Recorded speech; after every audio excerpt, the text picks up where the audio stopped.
Mohammad Baghel Ghalibaf, spika wa bunge la Iran, amedai kuwa mamilioni ya Wairani wako tayari kuilinda nchi yao iwapo Marekani itafanya uvamizi wa ardhini dhidi ya Jamhuri ya Kiislamu. Katika ujumbe aliochapisha leo kwenye mtandao wa X, Ghalibaf alisema kampeni ya kitaifa ya uhamasishaji imekusanya takriban watu milioni 7 waliojitolea kubeba silaha.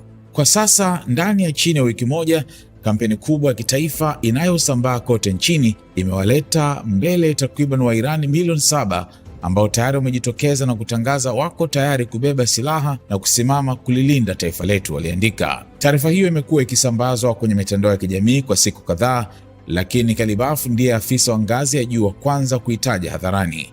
Iran ina takriban watu milioni 90, ingawa haijulikani idadi hiyo imetokana na takwimu zipi. Vyombo vya habari vya serikali na kampeni za ujumbe mfupi zimeripotiwa kuwahamasisha wananchi kujitolea, huku serikali ikiwataka pia wanajeshi wastaafu kujitokeza. Aidha, kikosi cha kujitolea cha Basij kinachohusishwa na IRGC kimeripotiwa kuanza kupokea hata watoto wenye umri wa miaka 12.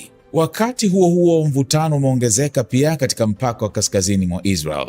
Waziri wa ulinzi wa Israel Katz ametoa onyo kali kwa Naim Kassem, kiongozi wa Hezbollah, kufuatia mashambulizi ya makombora dhidi ya Israel. Katz alisema Kassem atalipa gharama kubwa kwa mashambulizi yaliyolenga raia wa Israel wakati wa sherehe za Passover.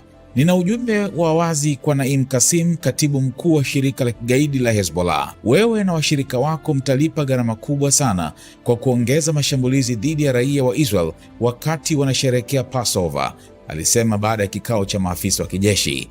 Aliongeza, hutaishi kuona hilo kwa sababu utakuwa katika kina cha Jehannam pamoja na Nasrallah, Khamenei, Sinawar na wanachama wote wa mhimili wa uovu waliouawa.